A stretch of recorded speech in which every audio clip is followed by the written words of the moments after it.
Olá pessoal, comandante Leonardo Matos aqui. Esse é o nosso Conexão Geo número 85, hoje é sexta-feira, dia 12 de junho de 2020. Iniciando pelo balanço da pandemia do coronavírus, queria trazer para vocês os dados mais atualizados. Nós já ultrapassamos no mundo a marca dos 7 milhões e 500 mil casos e 420 mil óbitos, número bastante elevado. Estados Unidos prossegue com a maior estatística, tanto em termos de número de casos como em número de óbitos. Os Estados Unidos tem 115 mil óbitos e continua crescendo. A média para os Estados Unidos é de 350 óbitos por 1 milhão de habitantes. Lembrando a vocês que a Bélgica tem 830 óbitos por 1 milhão de habitantes. Essa proporção é importante. O segundo país em número de casos ainda é o Reino Unido, com 41 mil e poucos casos, mas tudo leva a crer que, infelizmente, o Brasil deve ultrapassar o Reino Unido ainda hoje ou amanhã. O Brasil já é o segundo país do mundo em termos de casos, 800 mil casos no Brasil, e o número de óbitos chegando a 40 mil. Então está bem próximo aí do número de óbitos do Reino Unido. O Brasil deve assumir a segunda posição do Reino Unido em número de óbitos.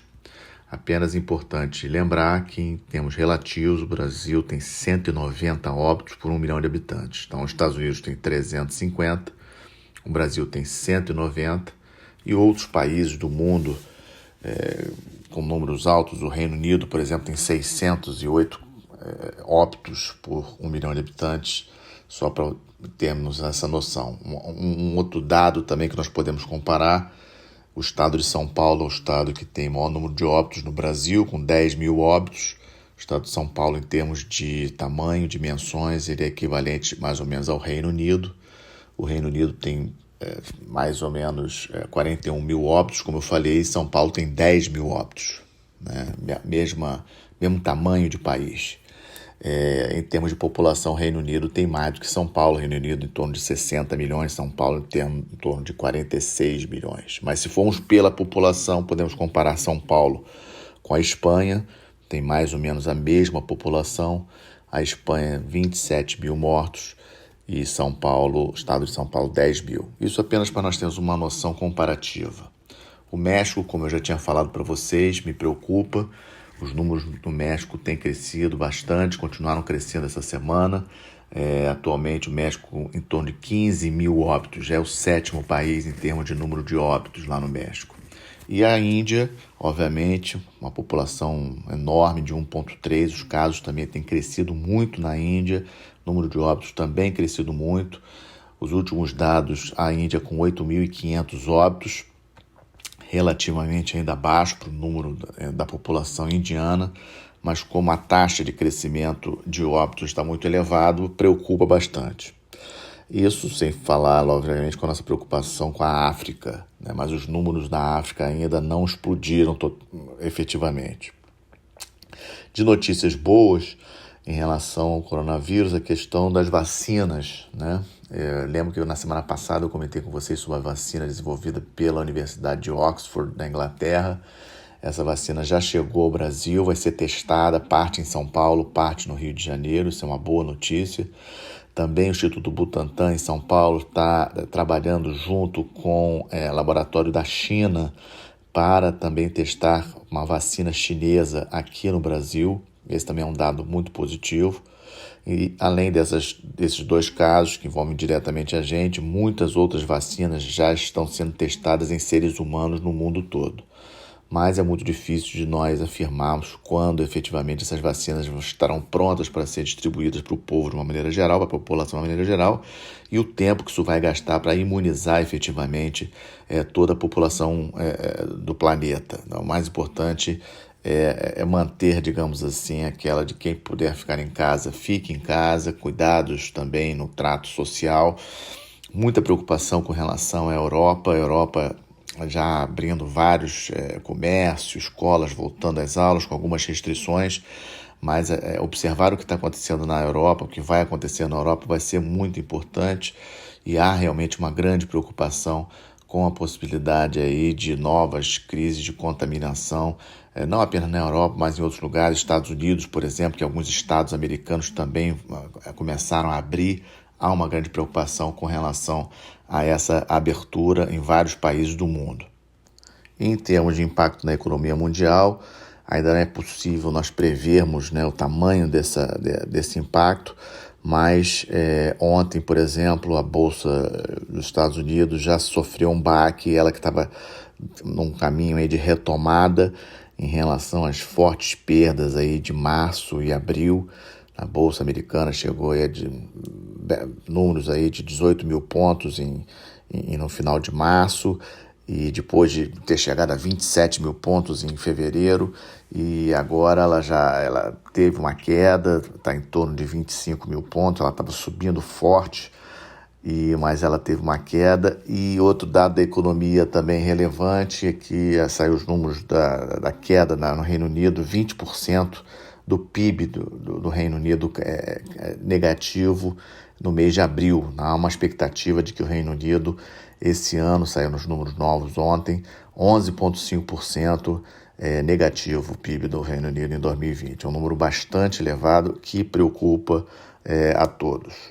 Com relação a um outro tema que eu trago para vocês, aquela crise na Líbia. Aquela crise na Líbia, na minha opinião, é a crise mais importante no mundo hoje, além do coronavírus, em termos de conflito, efetivamente, a guerra civil, né? Já falamos aqui no Conexão Geo algumas vezes, e chamar a atenção de que a situação, o governo que é reconhecido pela ONU, apoiado pela Turquia, está conseguindo ganhar espaço, mas o outro lado do general Haftar, apoiado pela Rússia, apoiado pelo Egito, apoiado pelos Estados Árabes Unidos, assim, muita gente interessada nesse conflito na Líbia. A Líbia, um país de maior reserva de petróleo na África, e importante fornecimento de petróleo e gás para países europeus, em linhas gerais. E a Itália fechou essa semana um acordo com a Grécia, né? Itália e Grécia bastante alinhados contra o governo formal da Líbia, contra a Turquia, ou seja, aquela região do Mediterrâneo, aquela região ali próxima da Líbia, a Líbia em si, vai depender muito de como essas negociações que estão em andamento entre o governo russo e o governo turco, né? Turquia e Rússia são os grandes atores aí nesse conflito, fornecendo armas, fornecendo apoio logístico para os dois lados. Então, assim, hoje é o conflito em andamento mais relevante do mundo, né? Temos que continuar acompanhando. O nosso terceiro quadro, aquele que já temos falado, que é a questão da disputa hegemônica, eu trago alguns pontos para vocês. O primeiro deles é um assunto que eu não trouxe na semana passada por falta de espaço aqui no nosso podcast, mas é um assunto que eu considero importante. A reunião do G7, aquele grupo dos 7 países, era o grupo dos 7 países mais ricos do mundo, mas isso depois mudou. Ele seria realizado agora em junho nos Estados Unidos. Mas no dia 30 de maio, o presidente Trump anunciou então que postergou o encontro para setembro, depois que a chanceler alemã Angela Merkel disse que não poderia ir aos Estados Unidos em função da pandemia. O evento mudou para setembro. Mas o que eu chamo a atenção de vocês, acho que é uma notícia importante, o Trump anunciou que convidaria também para participar do evento Austrália, Coreia do Sul, Índia e Rússia. E aí, obviamente, o fato de ele ter falado de convidar a Rússia chamou muita atenção dos outros países do G7, que ficaram bastante incomodados. Vocês lembram que desde que a Rússia invadiu a Crimeia em 2014, aquelas sanções foram estabelecidas contra a Rússia, etc. E essa sinalização de convite dos Estados Unidos à Rússia para participar da reunião do G7 em setembro incomodou bastante os outros membros do G7. Não sei se vai acontecer efetivamente, porque não foi bem aceito por vários dos outros países do G7.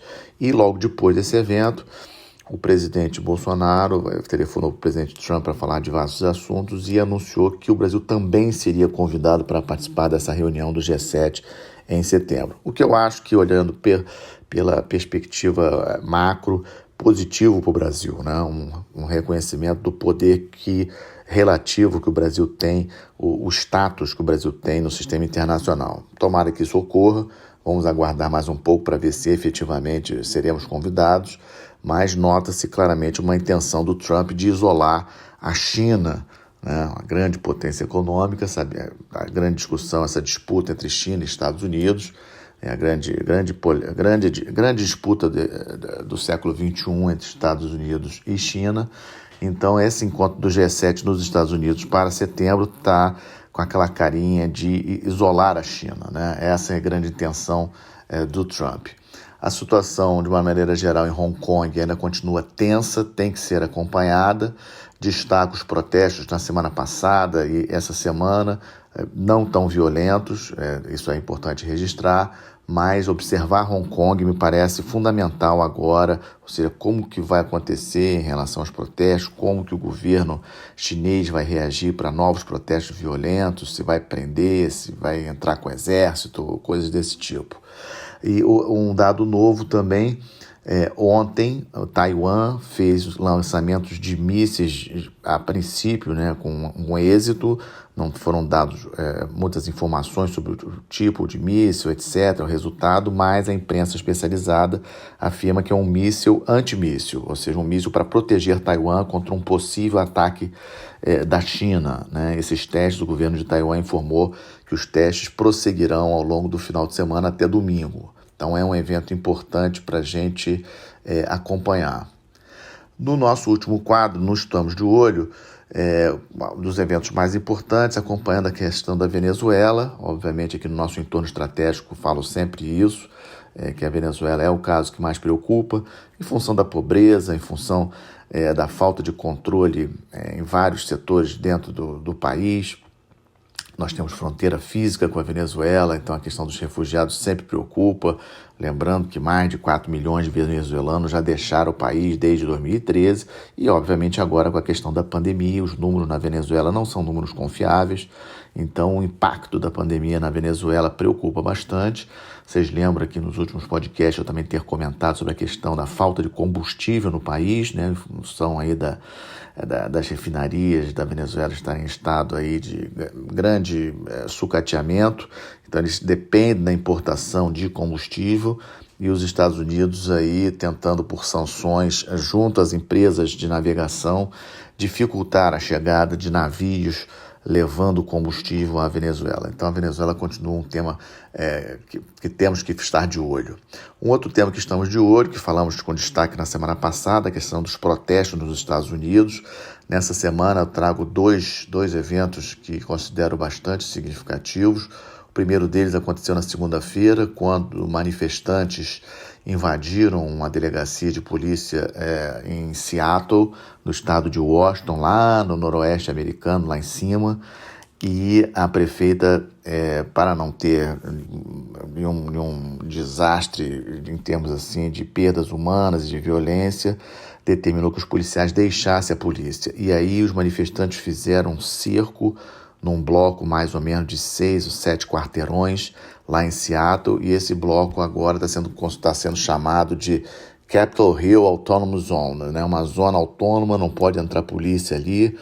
Obviamente isso aí levou aí protestos dos republicanos, do presidente Trump dizendo que pode acionar a qualquer momento o exército americano para retomar aquilo lá, e a prefeita de Seattle, o governador do estado de Washington, dizendo que o Trump não tem que se meter com os problemas deles, ou seja, uma situação bastante tensa e não se sabe exatamente onde vai parar essa situação em Seattle. E outra novidade, vocês lembram que eu já tinha comentado no podcast da semana passada, a questão dos militares aí se manifestando contra Trump, né? O Trump tinha falado a questão de usar militares das Forças Armadas dentro do país para combater os manifestantes, os protestos.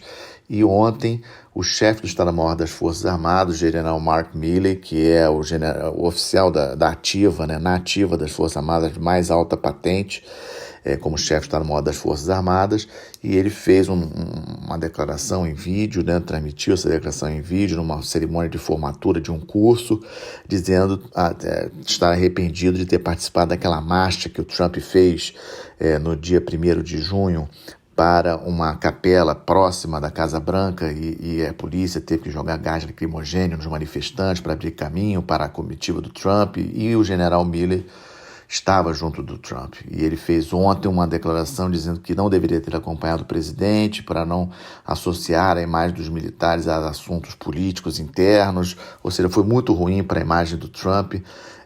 Mais um ponto negativo na imagem do Trump, que já está bastante mexida. Como eu falei para vocês, a Bolsa ontem nos Estados Unidos teve uma retração. Vamos ver como que opera hoje, sexta-feira, mas eu acho que a Bolsa ela teve uma recuperação artificial, né? A Bolsa dos Estados Unidos, que chegou bem baixo no final de março, ela vem nesses últimos 2 meses tendo uma recuperação, e eu acho que essa recuperação ela é artificial. A Bolsa Americana não deve crescer muito nas próximas semanas, na minha avaliação. E fechando então com a Europa, também estamos de olho, a Europa muito preocupada com essa retomada. A chanceler Merkel e o presidente Macron da França enviaram carta para a União Europeia, para a sede da União Europeia em Bruxelas, falando sobre o perigo de uma segunda onda. A Europa tem que estar preparada para uma segunda onda.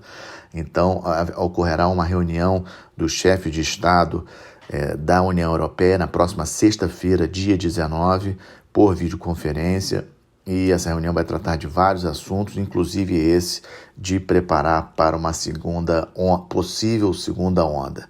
E dentro dessa ideia de Europa e também um pouco essa ideia do Trump tá com a imagem dele bastante desgastada, ontem ele assinou uma ordem executiva que irritou bastante os seus aliados na Europa, porque uma ordem executiva contra funcionário do Tribunal Penal Internacional, que tem sede em Haia.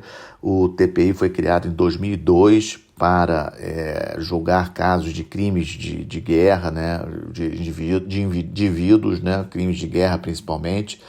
E o tribunal ele abriu um processo para investigar crimes de guerra no Afeganistão, incluindo militares americanos. E aí o Trump ontem fez uma ordem executiva contra os funcionários do Tribunal Penal Internacional, juízes, etc., envolvidos com esse processo.